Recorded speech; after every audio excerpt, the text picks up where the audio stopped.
language learning with the support of online resources will be standard in the future. The only question will be how much of the material is available online only, or is an extension supplementary to the class, or is a review of the class. For students, the biggest challenge is learning that takes place completely online. There are some students who truly thrive in an online environment, but the majority of students struggle with online classes. So I'm going to talk about advantages and disadvantages of online learning. There are numerous advantages to online classes, and I'm talking specifically about online classes for adults. And those advantages often outweigh the disadvantages, but that does not mean that it makes it easy for students. What are some of the advantages? Well, the main advantage that is consistent regardless of the subject or the professor or the institution is that the learner has freedom to access the class whenever it is convenient for them. In fact, most class statistics indicate that most online courses are accessed sometime around or after midnight. The anywhere, anytime advantage is the single main reason students study online. Another advantage is that students can spend as much or as little time on a certain topic as they want. In class, the teacher controls the time spent on a particular task, but online, the student takes over that role. It also means that learners do not have to suffer through long, boring lectures like this, that merely regurgitate the textbook, at least not if they don't want to. All right, they have control over the stop button.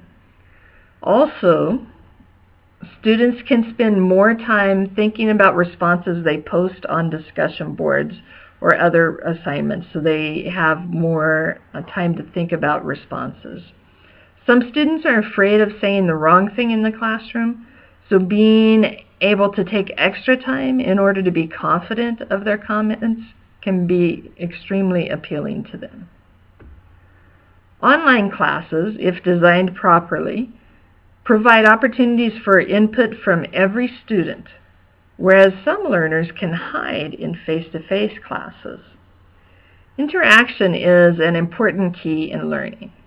When I took online classes, I didn't always enjoy posting responses to the discussion board, but I always knew it was helping me learn the material because I was interacting with it and my classmates, instead of just passively receiving it face-to-face.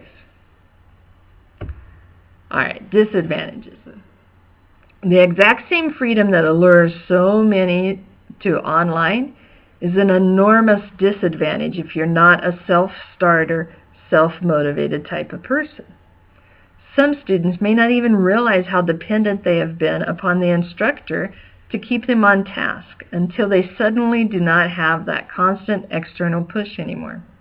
For such students, waiting a couple days for an email to be answered by the instructor seems like an eternity. Another huge disadvantage is the lack of face-to-face social interaction. Now, it's certainly possible to get to know your professor and online classmates better in an online environment, but there are many people who are people persons, and they thrive best in face-to-face settings. And even though, by the way, it's possible to get to know someone better online, just because it's possible doesn't mean that it happens. Not every class is set up so that it happens. Sure, online classes can include synchronous interaction, but synchronous online learning limits the biggest advantage, which is student-controlled learning at any time, anywhere. By the way, just so you know, there is a technology coming that may be able to help those who crave the social interaction. It's called telepresence, and it essentially projects a 3D holographic image of the teacher or students. In the picture, a teacher is talking about going on a virtual field trip with her students, and both the students, and the teacher are there as telepresence, as holograms.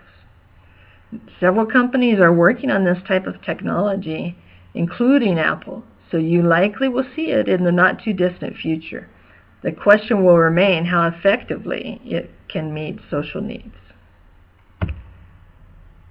Okay, I know that there are other disadvantages to online learning that I could mention, but in my opinion, the two I've already talked about are two that cannot easily be corrected through course design, while most other disadvantages can be designed around or it can be different depending upon the instructor.